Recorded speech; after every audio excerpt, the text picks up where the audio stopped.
Hindi stories. चार मूर्ख। एक जंगल में एक ऊंचे पेड़ पर एक काली चिड़िया रहती थी।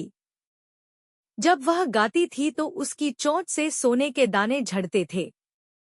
संयोग से एक दिन एक बहेलिये की नजर उस पर पड़ गई। चिड़िया के मुंह से सोने के दाने झड़ते देख वह फूला नहीं समाया। उसने मन ही मन कहा, वाह, कितनी अच्छी तकदीर है मेरी। मैं इस चिड़िया को पकड़कर अपने घर ले जाऊंगा। यह मुझे रोज सोने के दाने देगी। मैं धनवान हो जाऊंगा। फिर बहेलिये ने चिड़िया को पकड़ने के लिए उसने जमीन पर अपना जाल फैलाकर उस पर चावल के कुछ दाने बिखेर दिए। काली चिड़िया दाने चुगने नीचे उतरी और जाल में फंस गई। बहेलिये ने चिड़िया को पकड़ लिया, फिर उसे वह अपने घर ले गया। उस दिन से बहेलिये को रोज सोने के दाने मिलने लगे। देखते देखते वह अमीर आदमी बन गया। उसने सोचा कि उसे कुछ प्रसिद्धि और सम्मान मिलना चाहिए, इसलिए उसने चिड़िया के लिए सोने का पिंजड़ा बनवाया।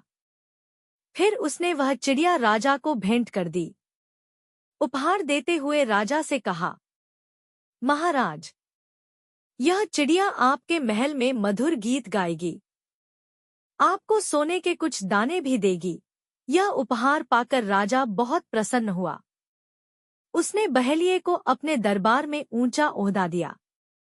जल्द ही राजा के पास ढेर सारे सोने के दाने जमा हो गए। राजा ने वह सोने की चिड़िया रानी को भेंट कर दी। रानी ने पिंजड़े का दरवाजा खोलकर चिड़िया को आजाद कर दिया और सोने का पिंजड़ा शाही सुनार को देकर कहा, इस सोने के पिंजड़े से मेरे लिए सुंदर सुंदर गहने गढ़ दो।